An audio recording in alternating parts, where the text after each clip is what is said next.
Hey, it's Zane here, and happy Wednesday to you. Hope you've got a great day ahead. I wanted to share some brief thoughts with you this morning. I've been doing a lot of research myself recently about a really hot topic in the health and wellness space of late, and that is contrast hot and cold therapy. Now, I've got an infrared sauna at home.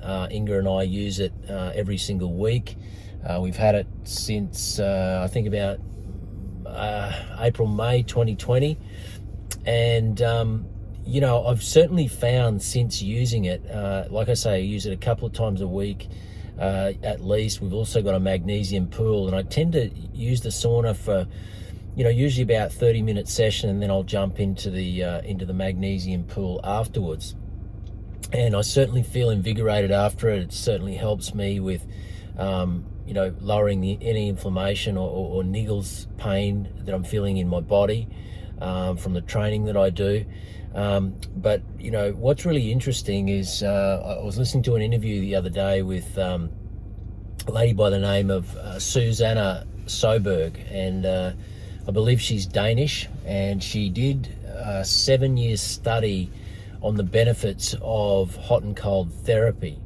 And it's just fascinating to listen to, and her findings. And essentially, in a nutshell, what she found is that, or the conclusion that has been drawn by her in her research, is that if we are to do 57 to 60 minutes, just call it an hour of sauna or hot therapy per week, and 11 minutes, let's call it 10 minutes of cold per week, the longevity and health span benefits, the benefits to our metabolism, lowering inflammation, and also the mental benefits, the benefits of activating endorphins and building mental resilience.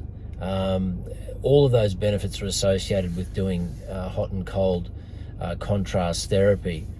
And so a lot of people these days are talking about this, particularly in the wellness space, because it just seems that there's a general sense in the health world that people are always looking to push the boundaries. People are looking for ways to optimize their health, to add layers to what they're already doing. Everybody wants to feel better and look better and live longer, and not just live longer, but live pain-free and just to experience energy and vitality.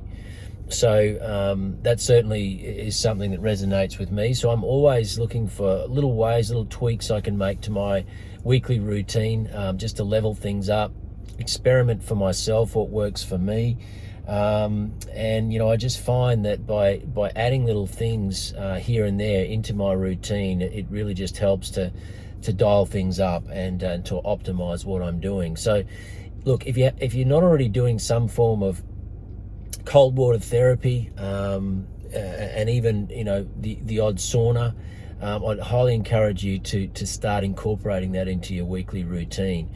I was listening to an interview with Andrew Huberman yesterday also, and the Huberman Lab podcast is one of the biggest in the wellness space worldwide.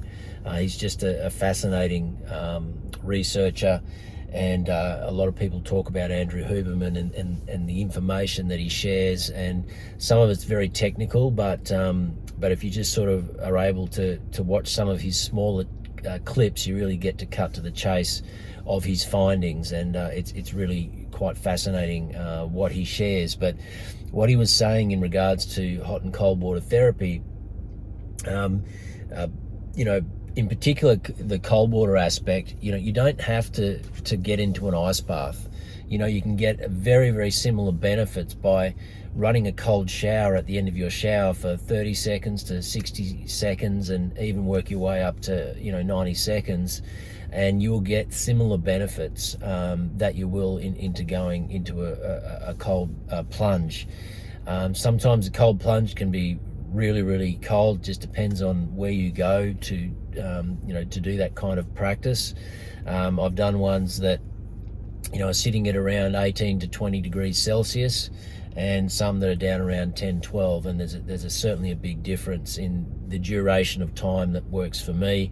Some people have an ability to spend, at least 2 or 3 minutes in there. But as far as contrast therapy goes, and the cold water aspect, you only want to, or you only need to expose yourself to 2 to 3 minutes per session. And if you just did that, 3 times a week, you're basically going to get all of the benefits that are being espoused out there right now in regards to hot and cold contrast therapy.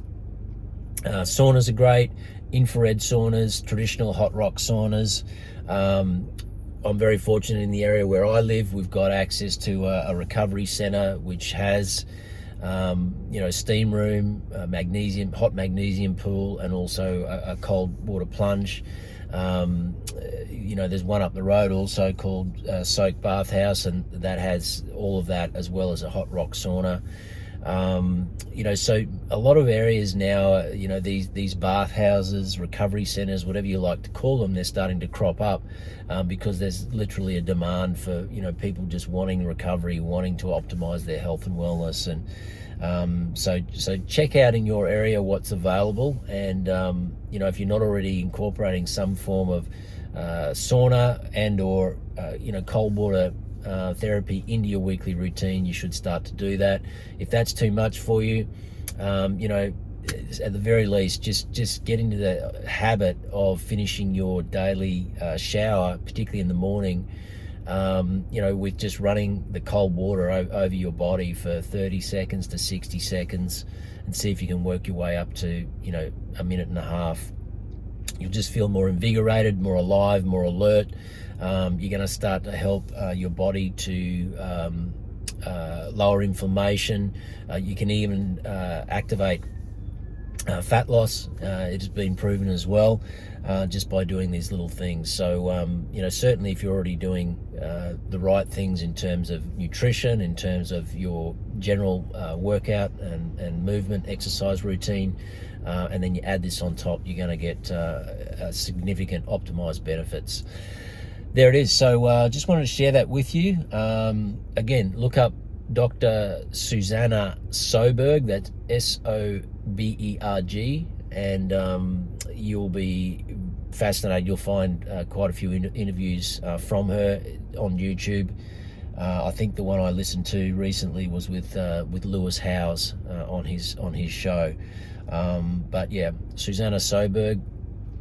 If you want to learn more about contrast therapy, hot and cold therapy, and the benefits of that to your health and well-being, and if you want to look up the Huberman Lab, Huberman, Andrew Huberman, he's a fascinating source of information as well. That's my message today. Have a great day. This is Zane signing out. Till next time, stay strong, live well. Bye for now.